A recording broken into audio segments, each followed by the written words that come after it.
up until this point, up until 2007, you've had the chance to kind of be alongside some really, really iconic players, right? You know, AI, Gilbert, MJ, LeBron.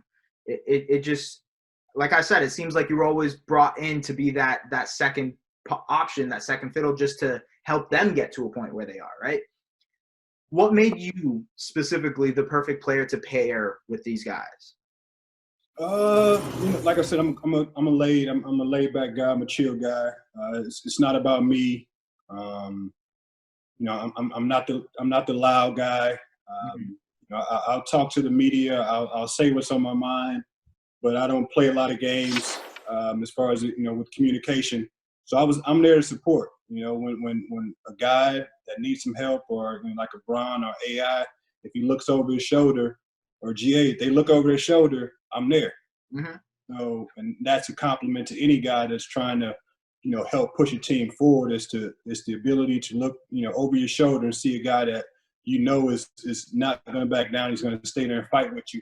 And I hope that message made its way around, around the league, that, this is a guy that could, he can put the ball in the hole. Obviously, he can play the game, but he can also support that guy, that we're pushing forward. So I was happy with it. I'm good with, with all of those guys. We're friends. There's a respect factor there, and all the conversations, all the one-on-one battles, all the between the lines conversations. I hope that they respected that and appreciated that.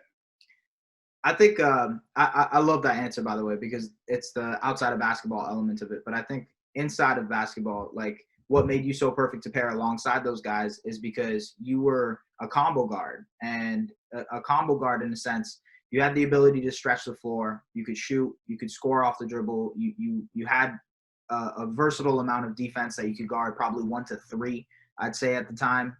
I just feel like you were a versatile defender, and that's what made you so versatile in offenses and different teams. You could fit in so many different spots, right?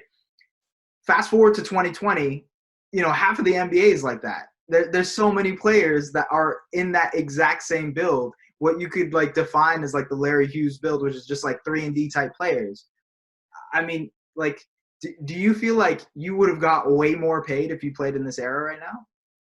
It's all relative. It's all relative because when I came in, they would always say, "Hey, I wish I was born." The older guys would always say, "I wish I was born." A few years later, with all the money that these guys are making. So it's the same way. Okay. It's the same way. The style of game now, I understand it. The spacing, it fits me. Having a quick first step. Yep. So I would definitely have enjoyed, playing in a time where the offense was really the main focus, and those that could play defense, you were even escalated up the ladder even more if you had, some defensive capabilities, which I had. So I love the way the game has evolved. Definitely from 2 feet in the paint. Definitely from hand checking.